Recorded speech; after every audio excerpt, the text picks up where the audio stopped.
Hello बच्चों, तो कैसे हैं आप लोग। उम्मीद करता हूँ आप बढ़िया होंगे। तो आज इस वीडियो के अंदर हम शुरुआत करने वाले हैं स्ट्रक्चर ऑफ एटम पर ऑर्बिटल्स और इलेक्ट्रॉनिक कॉन्फ़िगरेशन, यानी जो क्वांटम नंबर्स के क्वेश्चन होते हैं हम उनके बारे में डिस्कस करेंगे। यदि इस चैप्टर का आपने वन शॉट नहीं देखा है स्ट्रक्चर ऑफ एटम का, और साथ ही साथ माइंड मैप भी नहीं देखा है, तो जाकर जरूर देखें ताकि आपको डिटेल में भी कॉन्सेप्ट समझ में आ जाए कि क्वांटम नंबर्स क्या होते हैं, उनको हम कैसे फाइंड करते हैं।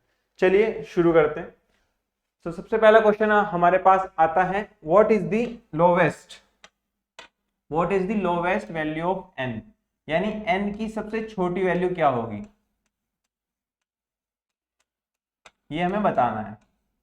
ठीक है, जो अलाउ करे जी ऑर्बिटल टू बी एग्जिस्ट, यदि जी ऑर्बिटल एग्जिस्ट करता है तो उसके कॉरेस्पॉन्डिंग एन की सबसे छोटी वैल्यू हमें बतानी है। तो सबसे पहले जी ऑर्बिटल के कॉरेस्पॉन्डिंग यदि हम एल फाइंड कर लें, क्या फाइंड कर लें, एल। एल क्या होता है, एजीमुथल क्वांटम नंबर होता है। इसको यदि हम बता दें तो हम एन की वैल्यू बता सकते हैं। कैसे बता सकते हैं, क्योंकि हमें पता है l is equal to n minus one होता है। तो यदि हम यहाँ पर एल की वैल्यू रख देंगे तो हम एन की वैल्यू फाइंड कर पाएंगे। तो सबसे पहले एल की वैल्यू निकालते हैं, किसके लिए, जी ऑर्बिटल के लिए। ठीक है, तो अब हमें यह भी बात मालूम है कि यदि एल की वैल्यू जीरो होती है तो उसके कॉरेस्पॉन्डिंग एस ऑर्बिटल, यदि 1 होती है तो p ऑर्बिटल होता है, यदि 2 होती है तो d ऑर्बिटल होता है, 3 होती है तो f ऑर्बिटल होता है, तो 4 होएगी तो s p d, f के बाद क्या आता है g, तो g ऑर्बिटल हो जाएगा। यानी l की वैल्यू क्या हो गई इसके लिए, 4 हो गई। यदि l की वैल्यू 4 हो गई तो n की वैल्यू क्या हो जाएगी, फॉर्मूले में वैल्यू रखो, 4 is equal to n minus one, तो n इज इक्वल टू क्या आ गया, 4 प्लस वन, यानी क्या हो गई 5। तो minimum value of n is 5 that allows g orbitals to exist। यदि कहीं पर g ऑर्बिटल एग्जिस्ट कर रहा है तो n की वैल्यू सबसे छोटी उसके लिए 5 हो जाएगी। ठीक है बेटा, चलो अगले क्वेश्चन की तरफ बढ़ते हैं। अगला क्वेश्चन हमारे पास क्या कह रहा है, n orbital sorry an electron is in one of its 3D orbital. एक इलेक्ट्रॉन है, वो कौन से ऑर्बिटल के अंदर प्रेजेंट है, 3D ऑर्बिटल के अंदर प्रेजेंट है। बहुत बढ़िया।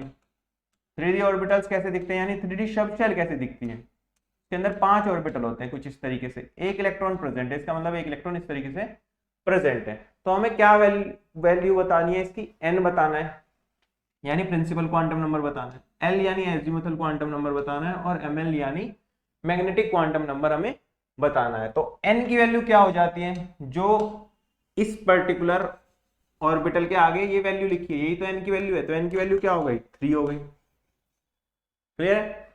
एल की वैल्यू क्या हो जाएगी, डी ऑर्बिटल है, डी ऑर्बिटल के लिए एल की वैल्यू क्या होती है, यदि एस होता है तो एल की वैल्यू 0 होती है, यदि पी होता है तो एल की वैल्यू 1 होती है, यदि डी होगा तो एल की वैल्यू 2 हो जाएगी, तो एल की वैल्यू 2 हो गई। और एम एल की वैल्यू कितनी होगी, इसकी -2 -1 0 +1 +2, तो इसकी वैल्यू क्या हो जाएगी, -2 हो जाएगी, यानी एम एल की वैल्यू -2 हो जाएगी। क्लियर है बेटा।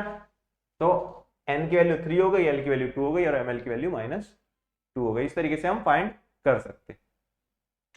चलिए अगला क्वेश्चन हमारे पास क्या है, n orbital has n is equal to 3, यानी n की वैल्यू 3 है किसी पर्टिकुलर ऑर्बिटल के लिए।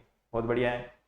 What are the possible value of l, l की क्या क्या वैल्यू पॉसिबल है, तो l हमें पता है क्या होता है, n माइनस वन होता है, यानी 3 माइनस वन, यानी l की वैल्यू क्या हो सकती है, 2 हो सकती है, और n माइनस वन से लेके 0 तक होती है, यानी 2 हो सकती है, 1 हो सकती है, और 0 भी हो जाएगी। ये क्या हो जाएंगी, l की वैल्यू हो जाएगी यदि n की वैल्यू 3 है उसके कॉरेस्पॉन्डिंग।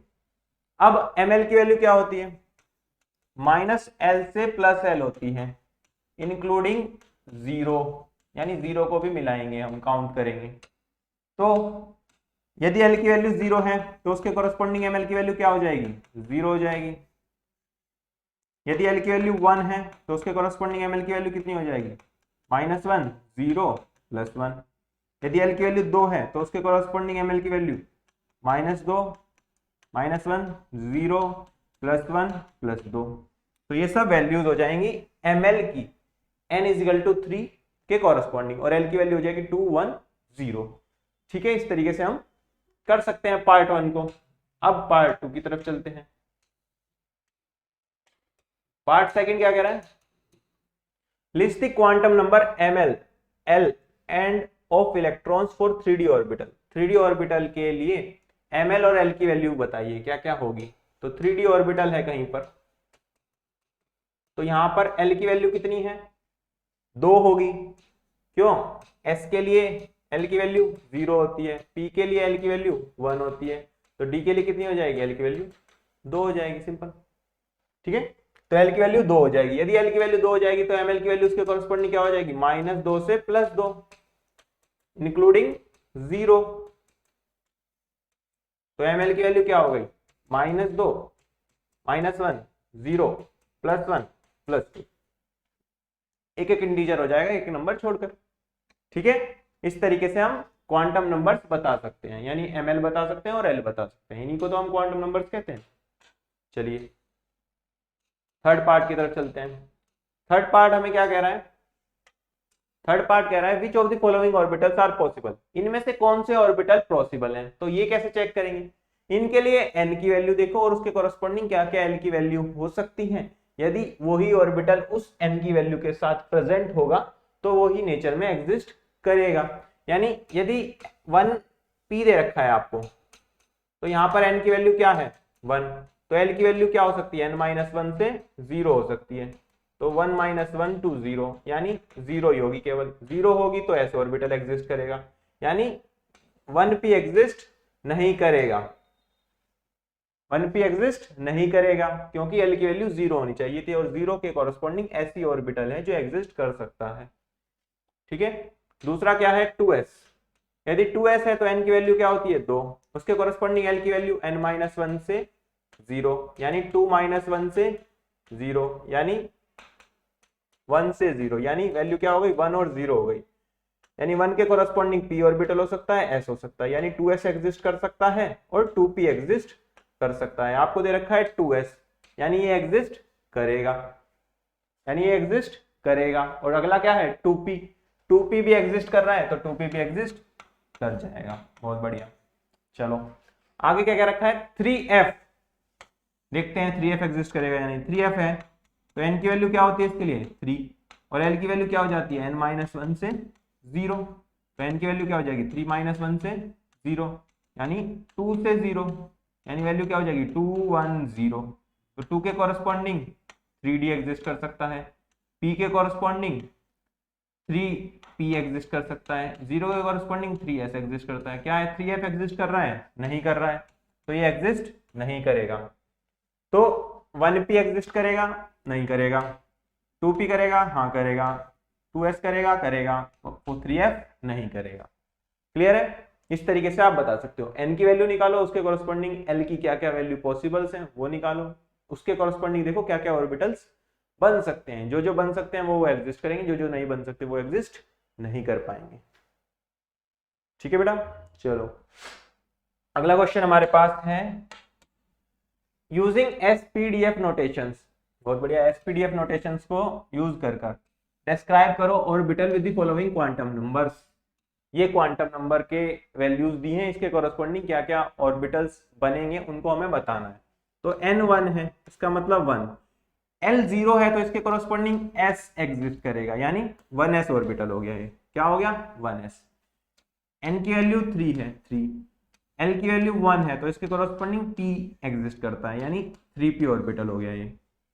ठीक है, ये क्या है 4 है, L की वैल्यू 2 यानी d एग्जिस्ट करेगा तो 4d ऑर्बिटल हो गया ये। अगला n की वैल्यू 4 है, L की वैल्यू 3, तो इसके कॉरस्पॉन्डिंग f ऑर्बिटल रहता है, तो क्या हो जाएगा 4f हो जाएगा, सिंपल। 1s एग्जिस्ट करेगा, n की वैल्यू 1, L की वैल्यू 0 के लिए, n = 3, L = 1 के लिए 3p एग्जिस्ट करेगा, n = 4, L = 2 के लिए 4d एग्जिस्ट करेगा, और n = 4, L = 3 के लिए 4f ऑर्बिटल जो है एग्जिस्ट करेगा। ठीक है बेटा, चलो अगले क्वेश्चन की तरफ चलते हैं। अगला क्वेश्चन हमारे पास क्या कह रहा है, एक्सप्लेन, चलिए करते हैं एक्सप्लेन। गिविंग रीजन, रीजन भी देना है, ठीक है दे देंगे। Which of the following sets of quantum number are not possible, कौन से set of quantum numbers possible नहीं है। देखो n की वैल्यू 0 है, n की वैल्यू क्या कभी 0 पॉसिबल हो सकती है, नहीं हो सकती है, क्योंकि n की वैल्यू क्या क्या हो सकती है 1 2 3 अप टू कहीं तक भी जा सकती है, बहुत हाई वैल्यू भी हो सकती है, लेकिन 0 नहीं होगी। तो ये यहाँ पर गलती हो गया क्योंकि n की वैल्यू इन्होंने 0 दे दी, ठीक है, ये इसका रीजन हो गया। अगले में n की वैल्यू 1 है, चलो ये बात सही लिखी है। इसके बाद l की वैल्यू 0, यदि n की वैल्यू 1 है तो उसके कोरस्पॉन्डिंग l की वैल्यू क्या हो सकती है n-1 to 0, यानी 1-1 to 0, यानी 0 एग्जिस्ट कर सकती है बिल्कुल, तो ये बात भी सही लिखी है। ml की वैल्यू 0, हाँ हो सकती है, क्योंकि ml की वैल्यू क्या होती है -l से +0 प्लस l इंक्लूडिंग 0, तो 0 हो सकती है, ठीक है। और ms की वैल्यू -12 एग्जिस्ट कर सकती है, कोई दिक्कत नहीं है। तो ये वाला जो क्वांटम नंबर है वो सही लिखा है, ओवरऑल करेक्ट हो गया। अगला वाला n की वैल्यू 1 है, चलो इतनी बात सही है। l की वैल्यू 1, n की वैल्यू 1 और l की वैल्यू 1 कैसे पॉसिबल है, क्योंकि n इजिकल टू हमें l इजिकल टू पता है n-1 होता है, तो यदि n की वैल्यू 1 है तो l की वैल्यू 0 ही एग्जिस्ट कर सकती है, तो ये चीज सही नहीं है, इस वजह से ये सही नहीं होगा, ठीक है। तो पहले वाला और तीसरे वाला सही नहीं है। ये क्यों नहीं सही है, क्योंकि n की वैल्यू 0 हो गई यहाँ। ये क्यों नहीं सही है, क्योंकि n की वैल्यू 1 के कोरस्पॉन्डिंग l की वैल्यू 1 आ रखी है, जो कि पॉसिबल नहीं है। अगला n की वैल्यू 2 है, ठीक बात है, चलो 2 है n की वैल्यू, तो उसके कोरस्पॉन्डिंग l की वैल्यू क्या क्या हो सकती है 2-1 से 0, यानी 1 to 0, यानी 1 हो सकती है 0 हो सकती है, 1 लिखी है, चलो ये भी बात सही है। आगे ml की वैल्यू 0, हाँ हो सकती है, क्योंकि l की वैल्यू 0 होगी तो ml की वैल्यू 0 पॉसिबल है, और 1 के लिए भी 0 पॉसिबल है, क्योंकि ml की वैल्यू इंक्लूडिंग 0 काउंट करते हैं। ms की वैल्यू -12, ये भी बिल्कुल सही है, तो ये वाला जो डी ऑप्शन है ये भी सही है। नेक्स्ट n की वैल्यू 3, l की वैल्यू 3, n की वैल्यू 3 पॉसिबल है, लेकिन जो n की वैल्यू है वो l की वैल्यू पॉसिबल नहीं है, तो ये वाला भी सही नहीं होगा, यानी ई गलत हो गया। अगला n की वैल्यू 3 है, l की वैल्यू 1 है, ml की वैल्यू 0 है, तो n की वैल्यू यदि 3 है तो उसके कोरस्पॉन्डिंग l की वैल्यू क्या हो सकती है n-1 से 0, यानी 3-1 to 0, यानी 2 to 0, यानी क्या क्या वैल्यू हो सकती है 2 हो सकती है 1 हो सकती है 0 हो सकती है, 1 दे रखी है, मतलब यहाँ तक बात सही कर रहे हैं अभी तक ये। ml की वैल्यू क्या हो सकती है -l से +l हो सकती है, l की वैल्यू क्या दे रखी है 1 दे रखी है, तो -1 से प्लस के 1 होगी, यानी -1 0 +1 हो जाएगी, तो ml की वैल्यू 0, हाँ एग्जिस्ट कर जाएगा। ms की वैल्यू +12, बहुत बढ़िया, ये भी सही है, इसका मतलब बी डी और एफ यहाँ पर सही है, ये क्या है करेक्ट, बाकी सब के सब रॉन्ग है यहाँ पर, ठीक है। क्यों रॉन्ग है, किसी में n की वैल्यू फॉलो नहीं कर रहा, किसी में l की वैल्यू फॉलो नहीं कर रहा, और किसी में ml की वैल्यू फॉलो नहीं करेगा, ठीक है बेटा। चलो अगला क्वेश्चन हमारे पास आता है कुछ इस तरीके से, how many electrons in an atom may have the following quantum numbers, कितने इलेक्ट्रॉन्स होंगे किसी पर्टिकुलर एटम के अंदर जो ये क्वांटम नंबर रखेंगे, यानी n की वैल्यू 4 हो और ms की वैल्यू -12 हो। यदि हमारे पास n की वैल्यू गिवन है तो उसके कोरस्पॉन्डिंग हम डायरेक्ट ऑर्बिटल निकाल सकते हैं। क्यों निकाल सकते हैं, क्योंकि यहाँ पर यदि l और ml भी डिफाइन कर देता तो हम नहीं निकाल पाते, लेकिन हमें डिफाइन कर रखा है केवल n की वैल्यू, तो उसके कोरस्पॉन्डिंग हम निकाल सकते हैं कितने, total number of electrons in n shell या ऑर्बिट, क्या होगा 2n², यानी 2 × 4 का स्क्वायर, यानी 2 × 4 का स्क्वायर क्या होता है 16, तो 32 इलेक्ट्रॉन्स आएंगे। लेकिन ये 32 इलेक्ट्रॉन्स में +12 वाले इलेक्ट्रॉन्स भी आते हैं और -12 वाले भी आते हैं, लेकिन हमें चाहिए केवल -12 के लिए, यानी +12 वाले हमें नहीं गिनने हैं, नहीं गिनने हैं तो इस पे आधे नहीं गिनेंगे, आधे नहीं गिनेंगे तो कितने हो जाएंगे विद ms = -12, कितने हो जाएंगे 16 इलेक्ट्रॉन हो जाएंगे, तो आंसर इसका क्या हो जाएगा 16 इलेक्ट्रॉन्स, ठीक है बेटा। देखो n की वैल्यू 4 है तो उसके corresponding total number of orbitals इस पर्टिकुलर शेल के अंदर या ऑर्बिट के अंदर हो सकते हैं 32 इलेक्ट्रॉन्स, जिसमें से आधे जो है प्लस हाफ के होंगे और आधे जो है माइनस हाफ के होंगे, क्योंकि इलेक्ट्रॉन ऐसे भी भरा जा सकता है, ऐसे भी भरा जा सकता है, ठीक है। लेकिन हमें बताना है माइनस हाफ के लिए, यानी माइनस हाफ के लिए बताना है। तो इसका मतलब जितने टोटल इलेक्ट्रॉन है उसमें से आधे ही तो माइनस हाफ वाले होंगे, तो माइनस हाफ वाले होंगे तो आधे कर दिया, यानी 32 का आधा 16 आता है, तो आंसर 16 हो जाएगा। चलिए नेक्स्ट पार्ट की तरफ चलते हैं। बी क्या कह रहा है, n की वैल्यू 3 है, l की वैल्यू 0 है। यदि l की वैल्यू डिफाइन कर दी, इसका मतलब आपको एक पर्टिकुलर सब शेल के अंदर ही ऑर्बिटल चेक करने हैं, क्योंकि l की वैल्यू दे दी तो इसके कॉरस्पॉन्डिंग s सब शेल एग्जिस्ट करती है, और s सब शेल में सिर्फ और सिर्फ एक ही ऑर्बिटल होता है, और एक ऑर्बिटल के अंदर 2 इलेक्ट्रॉन्स हम फिल कर सकते हैं। तो कितने नंबर ऑफ इलेक्ट्रॉन्स हो जाएंगे, n equal to 3 l equal to 0 के लिए केवल 2 इलेक्ट्रॉन्स हो जाएंगे, जिसे हम फिल कर सकते हैं इस पर्टिकुलर ऑर्बिटल के अंदर, ठीक है बेटा। चलिए आगे बढ़ते हैं। अगला क्वेश्चन हमारे पास है, indicate the number of unpaired electrons in these atoms. ये कुछ एटम्स दिए हैं आपको, इसके अंदर आपको अनपेयर्ड इलेक्ट्रॉन बताना है। अब अनपेयर्ड इलेक्ट्रॉन क्या होते हैं, जिनकी पेयरिंग ना हुई हो, पेयरिंग ना हुई हो, ठीक है। जैसे सबसे पहला फॉस्फोरस, क्या एटॉमिक नंबर होता है इसका, 15 होता है। 15 के कॉरस्पॉन्डिंग इलेक्ट्रॉनिक कॉन्फ़िगरेशन लिखूंगा तो 1s2 2s2 2p6 10 हो गए, 3s2 3p3। क्या मैंने सही लिखा, 2 2 4 6 10 इलेक्ट्रॉन, 2 12 और 3 15 इलेक्ट्रॉन, बिल्कुल सही लिखा है। चलिए अब भरते हैं। 1s ऑर्बिटल के अंदर 2 इलेक्ट्रॉन भरने हैं, पहला ऐसे भरेंगे दूसरा ऐसे भरेंगे। 2s के अंदर भी 2 इलेक्ट्रॉन भरने हैं, पहला ऐसे भरेंगे दूसरा ऐसे भरेंगे। 2p के अंदर इलेक्ट्रॉन्स भरने हैं, सबसे पहले सिंगली ऑक्यूपाइड करेंगे अकॉर्डिंग टू हूर्न्स रूल ऑफ मैक्सिमम मल्टीप्लिसिटी, उसके बाद पेयरिंग शुरू करेंगे। तो 6 इलेक्ट्रॉन हमने भर दिए, 2p के अंदर 6 इलेक्ट्रॉन आ गए। 3s के अंदर 2 इलेक्ट्रॉन भरेंगे, पहला ऊपर दूसरा नीचे। 3p के अंदर कितने इलेक्ट्रॉन्स भरेंगे, 3 भर दिए, किसके अंदर, 3p के अंदर। और यही क्या है, अनपेयर्ड इलेक्ट्रॉन्स हैं, क्योंकि इनकी पेयरिंग नहीं हो रही है। तो नंबर ऑफ अनपेयर्ड इलेक्ट्रॉन्स कितने हो गए, 3 हो गए।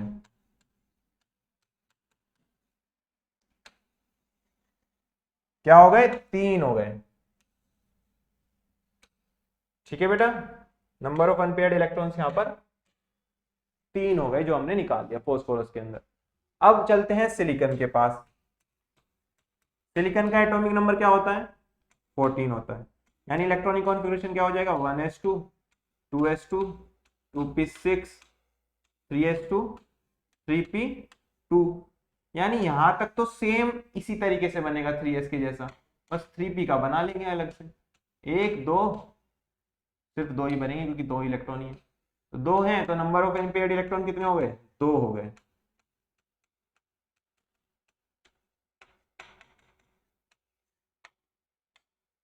ठीक है, नंबर ऑफ अनपेयर्ड इलेक्ट्रॉन कितने हो गए, 2 हो गए। अब इसके बाद तीसरा है क्रोमियम। क्रोमियम का electronic configuration scandium titanium vanadium chromium, यानी 24 एटॉमिक नंबर होता है। तो electronic configuration outermost shell का क्या हो जाएगा, 3d4 4s2, पर ऐसा नहीं लिखते, क्योंकि एक इलेक्ट्रॉन इसके अंदर चला जाता है। क्यों चला जाता है, क्योंकि हाफ फील्ड जो है ज्यादा स्टेबल होता है। तो क्या हो गया, 1 2 3 4 5, तो 5 3d के होगी, और 4s में 1 इलेक्ट्रॉन हो गया। तो कितने अनपेयर्ड इलेक्ट्रॉन हो गए, 6 इलेक्ट्रॉन हो गए। कैसे, अनपेयर्ड, ठीक है, 6 इलेक्ट्रॉन हो जाएंगे अनपेयर्ड इलेक्ट्रॉन इसके अंदर।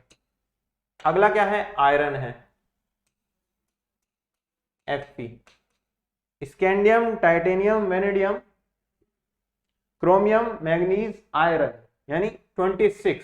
यदि 26 होगा तो इलेक्ट्रॉनिक कॉन्फ़िगरेशन क्या हो जाएगा, 4s2 3d6 4s2 में 2 इलेक्ट्रॉन इस तरीके से, 3d में 6 बढ़ने हैं, 1 2 3 4 5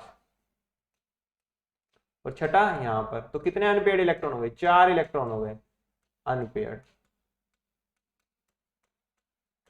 ठीक है, अगला है क्रिप्टन।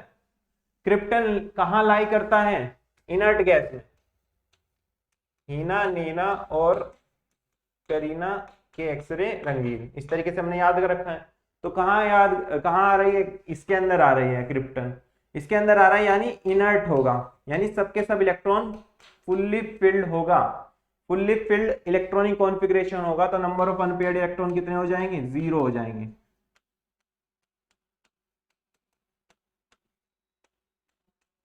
कितने हो जाएंगे? नंबर ऑफ अनपेयर्ड इलेक्ट्रॉन इसके अंदर 0 यानी 0 हो जाएंगे। क्लियर है बेटा? इस तरीके से हम कर सकते हैं, यानी सबका इलेक्ट्रॉनिक कॉन्फ़िगरेशन लिखो, फिर उनको भर दो ऑर्बिटल्स के अंदर, फिर देख लो कहां पर ऐसे सिंगल सिंगल बैठे हैं। जहां पर सिंगल बैठे हैं वो अनपेयर्ड इलेक्ट्रॉन्स हो जाएंगे। क्लियर है? चलिए अगले क्वेश्चन की बात करते हैं। How many subshells are associated with n is equal to 4? यदि n की वैल्यू 4 है तो उसके कॉरस्पॉन्डिंग कितनी सबशेल होंगी? तो इसका एक फॉर्मूला होता है। क्या फॉर्मूला होता है? Total number of subshell in an orbital, in an orbit या शेल कितनी हो जाती है? जो n की वैल्यू होती है, यानी 4 सबशेल हो जाएंगी। कौन कौन सी हो जाएंगी? L किसको बताता है? सबशेल को बताता है। तो L की वैल्यू यहाँ पर 4 से 4 - 1 से 0 हो सकती है, यानी 3 से 0 तक सारी वैल्यू काउंट करेंगे। तो 3 काउंट करेंगे, 2 काउंट करेंगे, 1 काउंट करेंगे, 0 काउंट करेंगे। तो कितनी हो गई? F सबशेल हो गई, एक D हो गई, एक P हो गई और एक S हो गई। ये वो 4 सबशेल हैं जो इस कॉरस्पॉन्डिंग n की वैल्यू के लिए रहेंगी। ठीक है, चलिए अगला बी पार्ट क्या कह रहा है कि how many electrons will be present in subshells having ms की वैल्यू -12 और n की वैल्यू 4 है, तो कितने नंबर ऑफ और इलेक्ट्रॉन्स प्रेजेंट हो सकते हैं? तो यदि n की वैल्यू 4 है तो उसके अंदर टोटल नंबर ऑफ इलेक्ट्रॉन्स कितने एग्जिस्ट कर सकते हैं? Total number of electrons in N orbit 2n², यानी 2 × 4 का स्क्वायर, यानी 32 इलेक्ट्रॉन्स एग्जिस्ट कर सकते हैं। अब ये 32 इलेक्ट्रॉन प्लस हाफ स्पिन वाले भी होंगे और माइनस हाफ स्पिन वाले भी होंगे, लेकिन हमें क्वेश्चन में अंदर कह रहा है कि माइनस हाफ वाले बताओ। तो 32 होते हैं प्लस हाफ वाले और माइनस हाफ दोनों मिला के, तो माइनस हाफ वाले कितने हो जाएंगे? 32/2, यानी 16 इलेक्ट्रॉन्स हो जाएंगे जो ms की वैल्यू -12 रखेंगे और उनके कॉरस्पॉन्डिंग n की वैल्यू 4 होगी। ठीक है, तो ये आंसर हो जाएगा। चलिए आगे बढ़ते हैं। आगे हमारे पास क्वेश्चन है the number of radial nodes. क्या बतानी है? नोड्स बतानी है 3p ऑर्बिटल्स के लिए। अब नोड क्या होती है ये आपको यदि जानना है तो लेक्चर देखना पड़ेगा। वन शॉट के अंदर मैंने सब कुछ को बता रखा है, तो जाकर जरूर देख लें उसको। और चलिए बात करते हैं कैसे क्वेश्चन को सोल्व करेंगे। तो 3p ऑर्बिटल यदि हमारे पास होगा तो रेडियल नोड का एक फॉर्मूला होता है। क्या फॉर्मूला होता है? n - l - 1। तो 3p ऑर्बिटल है तो n की वैल्यू 3, p के कॉरस्पॉन्डिंग l की वैल्यू क्या होती है? 1 होती है। 3 - 1 - 1 यानी 3 - 2 यानी 1। तो रेडियल नोड कितनी आ गई? 1 आ गई। किसके अंदर? 3p के अंदर। ठीक है, तो एक रेडियल नोड एग्जिस्ट करेगी। चलिए आगे बढ़ते हैं। अगला क्वेश्चन हमारे पास एंगुलर नोड पूछ सकता है। एंगुलर नोड क्या होती है? जितनी l की वैल्यू हो वही एंगुलर नोड होती है, यानी एंगुलर नोड क्या हो जाएगी? जो l की वैल्यू है। l की वैल्यू क्या होती है d ऑर्बिटल के लिए? 3 होती है। क्या होती है? 3 तो f के लिए होती है, 2 होती है d ऑर्बिटल के लिए। तो एंगुलर नोड कितनी हो जाएंगी? 2 हो जाएंगी। यदि कोई रेडियल नोड भी पूछ ले तो वो कितनी हो जाएंगी? n - l - 1 यानी 4 - 2 - 1 यानी 1 हो जाएगी। और टोटल नोड पूछ ले तो वो क्या होती है? दोनों नोड को ऐड कर दो, यानी 2 + 1 3 नोड हो जाएंगी टोटल। तो इस तरीके से 3 तरह के सवाल इससे बन सकते हैं, एंगुलर नोड पूछ सकता है, रेडियल नोड पूछ सकता है और टोटल नोड पूछ सकता है। तीनों को हम इस तरीके से फाइंड कर लेंगे। चलिए आगे बढ़ते हैं। अगला क्वेश्चन हमारे पास क्या है, the pairs of ions having same electronic configuration.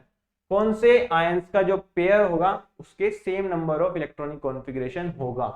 चलिए सबसे पहले क्रोमियम +3 और आयरन +3 का बताना है। तो क्रोमियम का इलेक्ट्रॉनिक कॉन्फ़िगरेशन निकालने के लिए हमें एटॉमिक नंबर पता होना चाहिए। क्या एटॉमिक नंबर होगा, स्कैंडियम, टाइटेनियम, वैनेडियम, क्रोमियम, यानी 24 हो जाएगा। यदि 24 हो जाएगा तो इसके corresponding electronic configuration 4s2 3d4। पर ये हम नहीं लिखते, हम क्या लिखते हैं 4s1 3d5। ऐसा क्यों लिखते हैं, क्योंकि एक इलेक्ट्रॉन इसके अंदर चला जाता है जिसके जाने से जो 3d ऑर्बिटल है वो हाफ फील्ड स्टेबल हो जाता है, और हाफ फील्ड ज्यादा स्टेबल होने के कारण ये इलेक्ट्रॉनिक कॉन्फ़िगरेशन हो जाता है क्रोमियम का। क्लियर है। चलिए अब हमें बताना है Cr+3 का। +3 यानी 3 इलेक्ट्रॉन उड़ाने हैं, एक इलेक्ट्रॉन यहां से जाएगा, 2 इससे जाएंगे, तो इलेक्ट्रॉनिक कॉन्फ़िगरेशन क्या हो जाएगा 4s0 3d3। ये इलेक्ट्रॉनिक कॉन्फ़िगरेशन हो गया Cr+3 का, बहुत बढ़िया, यानी 3d3 हो गया, 3 इलेक्ट्रॉन उड़ गए। चलो आगे आयरन +3, यानी आयरन का इलेक्ट्रॉनिक कॉन्फ़िगरेशन निकालना है, एटॉमिक नंबर पता होना चाहिए। Scandium, titanium, vanadium, chromium, magnesium, iron 26 होता है। यदि 26 होता है तो इलेक्ट्रॉनिक कॉन्फ़िगरेशन हो जाएगा 4s2 3d6। F+3 का क्या हो जाएगा, 3 इलेक्ट्रॉन उड़ाने हैं, 2 इससे जाएंगे, 1 इससे जाएगा, यानी 4s0 3d5 हो जाएगा इलेक्ट्रॉनिक कॉन्फ़िगरेशन। अब मुझे एक बात बता दो, क्या दोनों का इलेक्ट्रॉनिक कॉन्फ़िगरेशन सेम आया, नहीं आया, तो ये आंसर होगा नहीं होगा। क्लियर है। चलिए आगे बी पार्ट पर चलते हैं। बी पार्ट क्या कहता है, Fe+3 है, इलेक्ट्रॉनिक कॉन्फ़िगरेशन ऑलरेडी हमने निकाल रखा है 4s0 3d5, दोबारा मेहनत कौन करेगा, ठीक है। तो इस वजह से Fe3 का डायरेक्ट यहीं से ही ले लेंगे, क्योंकि अभी जस्ट 2 मिनट पहले ही निकाला है। Mn2 पॉजिटिव का बताना है, तो सबसे पहले Mn का इलेक्ट्रॉनिक कॉन्फ़िगरेशन निकालना पड़ेगा। इलेक्ट्रॉनिक कॉन्फ़िगरेशन निकालने से पहले एटॉमिक नंबर क्या होता है वो बताओ। क्या होता है, scandium, titanium, vanadium, chromium, manganese, यानी 25 होता है, यानी 25 होता है तो 4s2 3d5 हो जाएगा। Mn+2 बनाना है तो 2 इलेक्ट्रॉन उड़ाने हैं, 4s से जाएंगे, 2 इलेक्ट्रॉन जाएंगे तो 4s0 3d5 हो जाएगा, और अब हो गया दोनों का इलेक्ट्रॉनिक कॉन्फ़िगरेशन सेम, तो आंसर यही हो जाएगा। आगे देखते हैं इसका क्यों नहीं है। कोबाल्ट का लिखेंगे, कोबाल्ट का atomic number scandium, titanium, vanadium, chromium, magnesium, iron, cobalt, यानी 27 होता है। यदि 27 होता है तो इलेक्ट्रॉनिक कॉन्फ़िगरेशन क्या हो जाएगा 4s2 3d7। अब इलेक्ट्रॉनिक कॉन्फ़िगरेशन 4s2 3d7 हो गया, Cr+3 का बताना है, तो क्या हो जाएगा 4s0 3d6। क्या ये और आयरन का इलेक्ट्रॉनिक कॉन्फ़िगरेशन सेम है, नहीं है, तो आंसर ये नहीं होगा।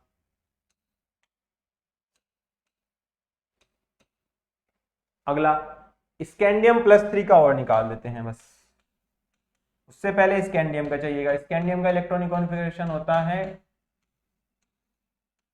3d1 4s2, तो +3 है, यानी 3d0 4s0 यही हो जाएगा।